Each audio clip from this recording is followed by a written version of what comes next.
आज भी हम रोज़े के तल्लुक से कुछ बातें सीखेंगे खुदावंद के कलाम में से। और मैं चाहूँगा मेरे साथ खुदावंद के कलाम में से निकालिए यूना तीसरा बाब उसकी पहली आयत खुदावंद के कलाम में से पढ़ेंगे। खुदा के कलाम में सुनिए, यूना तीसरा बाब उसकी पहली आयत। और खुदावंद का कलाम दूसरी बार यूना पर नाज़िल हुआ कि उठ इस बड़े शहर नैनवा को जा और वहां इस बात की मनादी कर जिसका मैं तुझे हुक्म देता हूं। तीसरी आयत। तब यूना खुदावंद के कलाम के मुताबिक उठकर नैनवा को गया, और नैनवा बहुत बड़ा शहर था। उसकी मुसाफरत 3 दिन की राह थी, और यूना शहर में दाखिल हुआ और 1 दिन की रात चला। उसने मनादी की और कहा, 40 रोज के बाद नैनवा बर्बाद किया जाएगा। 5वीं आयत। तब नैनवा के बशिंदों ने खुदा पर ईमान लाकर रोजे की मनादी की, और अदने और वाला सब ने तार उड़े। और ये खबर नैनवा के बादशाह को पहुंची, और वह अपने तख्त पर से उठे और बादशाही लिबास को उतार डाला और तार तोड़कर राख पर बैठ गया। और बादशाह और उसके अरकान दौलत के फरमान से नैनवा में से ऐलान किया गया, और इस बात की मनादी हुई कि कोई इंसान या हैवान गल्ला या रामा कुछ ना चखे और ना खाए पिए, लेकिन इंसान और हैवान ताज से मुलव्वस हों और खुदा के हुजूर गिरयाजारी करें, बल्कि हर शख्स अपनी बुरी रवश और अपने हाथ के जुल्म से बाज आए। 9वीं आयत सुनिए। शायद खुदा रहम करे और अपना इरादा बदले और अपने कहरे शिद्दत से बाज आए और हम हलाक ना हो। जब खुदा ने उनकी यह हालत देखी कि वो अपनी बुरी रवश से बाज आए हैं, तो वो उस अजाब से जो उसने उन पर नाज़िल करने को कहा था बाज आया और उसे नाज़िल ना किया। खुदावंद के पाक कलाम की पढ़ी सुने जाने पर खुदावंद की बरकत सब बोले आमीन। तो यहाँ पर हमारा जो आज का टॉपिक है, मकसद का रोजा। तो यूना यहाँ पर खुदावंद के कलाम में लिखा है, यूना को खुदा ने भेजा नैनवा के शहर में ताकि मनादी की जाए, मगर उसने क्या किया? लिखा है वो तरसीस के इलाका को भागने लगा, और जिस जहाज के अंदर बैठा हुआ था, खुदावंद के कलाम में लिखा है कि उस जहाज को पानी की जद में आ गया, वो तूफानों की जद में आ गया, बहुत बड़ा तूफान आ गया और जहाज डूबने लगा। जहां पे बैठा हुआ था, कि जो जहाज की निचली हुई तय वहां पे छुपा हुआ था, बैठा हुआ था।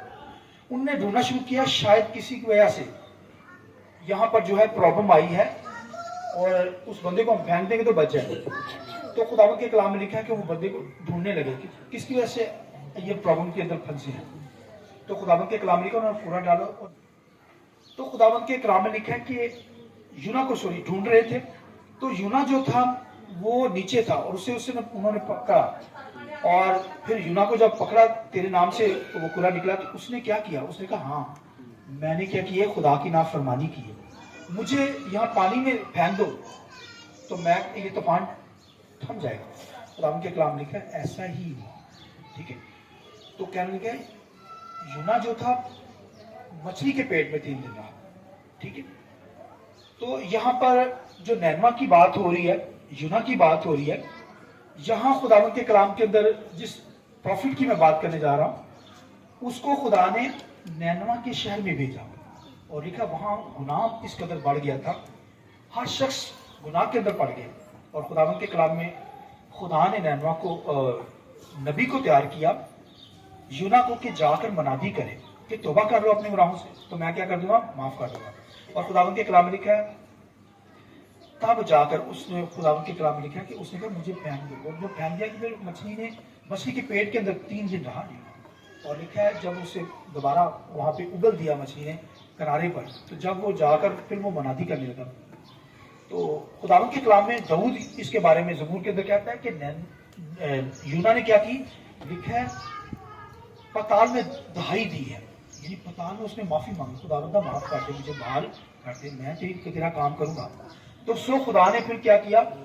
मछली के जरिया से 3 दिन वो मछली के पेट में रहा, फिर उसको उगल दिया गया किनारे पर, और फिर जाकर नैनवा के अंदर लोगों में जाकर उसने मनादी की कि तौबा करो, अपने गुनाहों का इकरार करो, माफी मांगो। तो लिखा है कौम ने लिखा रोजा रखा 40 दिन तक, उन्होंने अनाउंसमेंट कर दिया। बादशाह को जब पता चला, बादशाह ने अपना लिबास उतारा, और लिखा लिबास उतार कर वो भी खाक पर बैठ गया, और उसने अनाउंसमेंट करवा दिया कि 40 दिन तक ना कोई जानवर, ना कोई इंसान, कोई शख्स किसी चीज को चखेगा भी नहीं, पानी तक नहीं पिएगा। और लिखा है जब खुदा ने देखा कि 40 दिन तक कौम और बादशाह जो है वो अपने गुनाहों का इकरार कर रहे हैं, रोजे के अंदर ठहरे हुए हैं, तो खुदा ने क्या किया, उनकी इस खाकसारी की हालत को, इस हालत को देखकर लिखा कौम को माफ कर दिया। आमीन।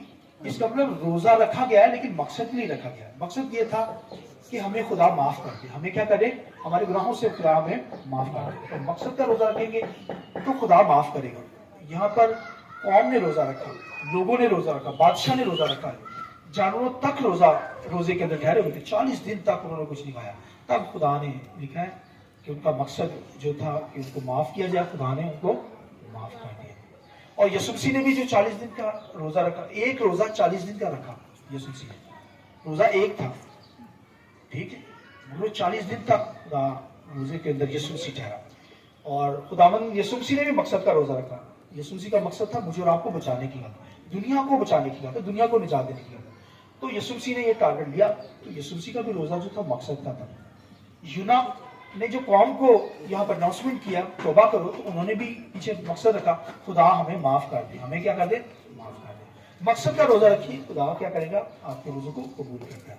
फिर लिखा है, आप देखिए मूसा जो है वो भी उसने 40 दिन तक, लिखा है एक रोजा ही उसने 40 दिन तक रखा। और खुदावंद के कलाम में लिखा है मूसा रोजा रखने के जब उसने रखा तो वो लिखा है हकाम लेने के लिए गया, आसमान से सॉरी पहाड़ के ऊपर चला गया, और क्या लेने के लिए गया, वहां पर लिखा है हकाम लेने के, हुक्म जो थे 10 हुक्मों को लेने के लिए गया। और मकसद ये था कि 10 हुक्म लेकर आएगा। और खुदावंद के कलाम में लिखा है कि उसका भी रोजा ये 40 दिन तक रात दिन वो पहाड़ के ऊपर ही रहा। और खुदा ने उसे फिर क्या किए, तख्तियां दिए, अपने हाथों से लिखकर हकाम दिए। यानी वो भी, उसका भी मकसद था कि खुदा क्या करे, हमें हकाम दे। और मेरा और आपका भी जो है वो मकसद होना चाहिए रोजे के अंदर कि खुदा मुझसे कलाम कर, खुदा मुझे शफा दे, मुझे बरकत दे। रोजे के अंदर आपकी ये मकसद होना चाहिए, या कोई बच जाए, किसी को कबूल करे, रोजा ये है। न किसी को मखसूस करना है कलीसिया के अंदर, तो तभी कलीसिया रोजा रखे। आमीन। तो रोजे रखे जाते थे। यीशु मसीह ने कहा जब तुम रोजा रखो, यानी जब कभी 1 रखो, 2 रखो, 10 रखो, जितने रोजे रखना चाहते रखो, लेकिन जब कभी तुम रोजा रखो तो लिखा है किस तरह रखना, अपने मुंह हाथ धो, सर में तेल डाल, ताकि इंसान नहीं बल्कि पोशीदगी में तुम्हारा जो खुदा देखता है तुम्हें उसका अजर दे। आपका रोजा जो है मकसद का हो। यूना ने कौम को बना दी की, बादशाह ने भी रोजा रखा और उन्होंने मकसद का रोजा रखा। फिर यहाँ पर लिखा है क्राइस्ट ने भी रोजा रखा दुनिया को बचाने की खातिर। और यहाँ पर लिखा दाऊद ने भी रोजा रखा अपने बेटे को, बच्चे को बचाने की खातिर। लिखा 7 दिन तक रोजा उसे रखा। 7वें दिन बच्चा जब मर गया तो वो फौरन उसने उठा और लिखा कुछ खाया पिया, रोजा खोल लिया उसने, मकसद था उसका। फिर लिखा आस्तर ने लिखा अपनी कौम को बचाने के लिए क्या किया, रोजा रखा। अब देखिए कि मकसद के बगैर रोजा नहीं है।